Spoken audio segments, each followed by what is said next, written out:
السلام عليك يا رسول الله. الحمد لله رب العالمين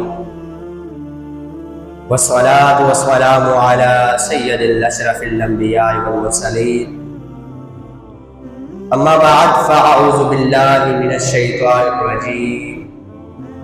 بسم الله الرحمن الرحيم. إنما يخشى الله من عباده العلماء.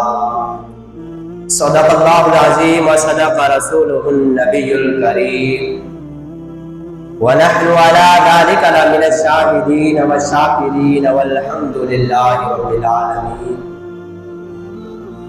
حمد و صلاۃ کے بعد میرے واجب القدر واجب الاحترام اساتذہ کرام اور میرے ہم مکتب ساتھیوں، السلام علیکم ورحمۃ اللہ وبرکاتہ. سامعین ذی مقدار، آج کا جو میرا موضوع ہے وہ حضرت علامہ جامی رحمۃ اللہ علیہ کا تعارف ہے. اللہ تبارک و تعالیٰ سے دعا ہے کہ مجھے حق اور سچ بیان کرنے کی توفیق عطا فرمائے. سامعین ذی وقار، آپ کا نام عبد الرحمن ہے، آپ کے والد کا نام احمد ہے اور دادا کا نام محمد ہے. آپ کی کنیت ابو البرکات ہے. آپ کے القاب عماد الدین اور نور الدین ہے. آپ حضرت امام محمد رحمۃ اللہ علیہ کی اولاد سے ہیں. آپ کی ولادت 817 ہجری میں ہوئی اور آپ اسفہان کے ایک شہر دشت میں رہتے تھے، اس لیے آپ کو دشتی کہا جاتا ہے. پھر آپ خراسان کی طرف ایک مشہور علاقے جان کی طرف منتقل ہو گئے، اس لیے آپ کو جامی کہا جاتا ہے.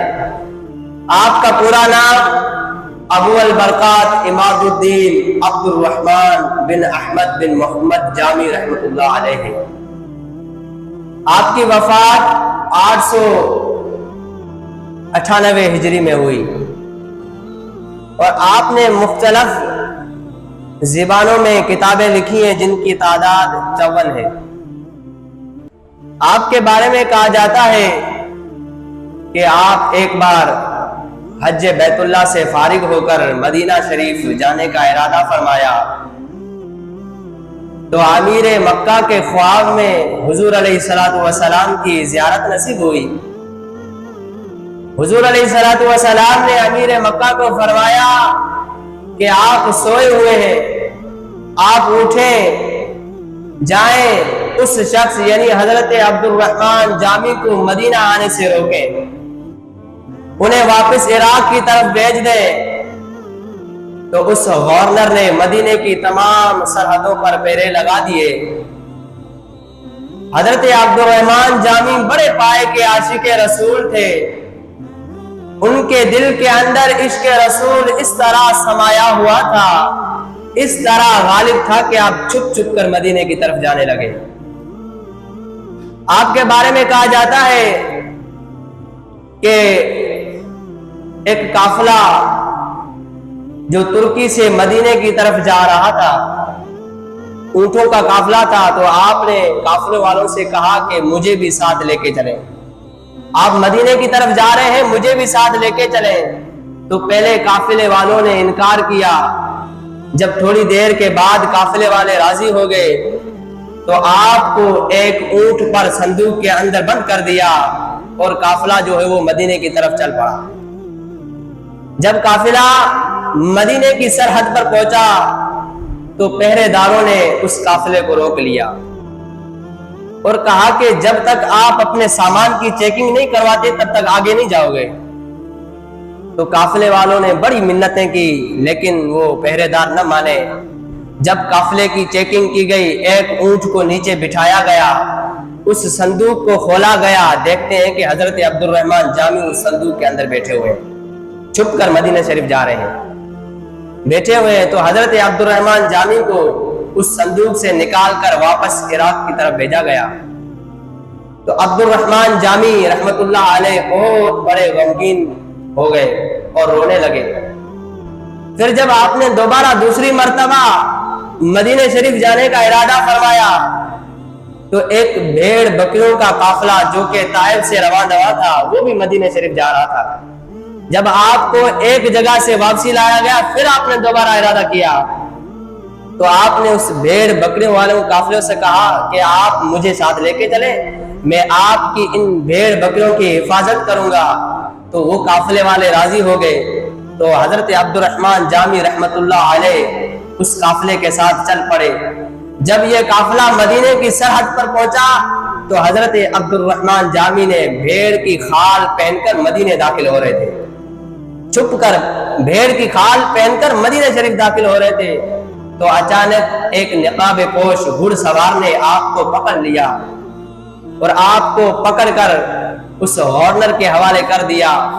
اس گورنر نے آپ کو قید کے اندر ڈال دیا۔ اسی رات گورنر کے خواب میں حضور علیہ السلام کی زیارت نصیب ہوئی۔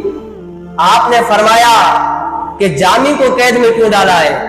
اس نے کوئی گناہ نہیں کیا، اس نے کوئی جرم نہیں کیا، یہ تو عاشق رسول ہیں، آپ نے ان کو قید میں کیوں ڈالا ہے؟ ان کو آزاد کریں۔ تو حضور علیہ السلام نے فرمایا کہ یہ عاشق رسول ہے، ان کو مدینہ آنے سے روکو، واپس عراق کی طرف بھیج دو۔ اگر جامی مدینہ آیا تو مجھے اٹھ کر سلام کرنا پڑے گا، اگر جامی مدینہ منورہ آیا تو مجھے قدرت قانون کو توڑ کر جامی سے ہاتھ ملانا پڑے گا، اس لیے جامی کو واپس عراق کی طرف بھیج دو۔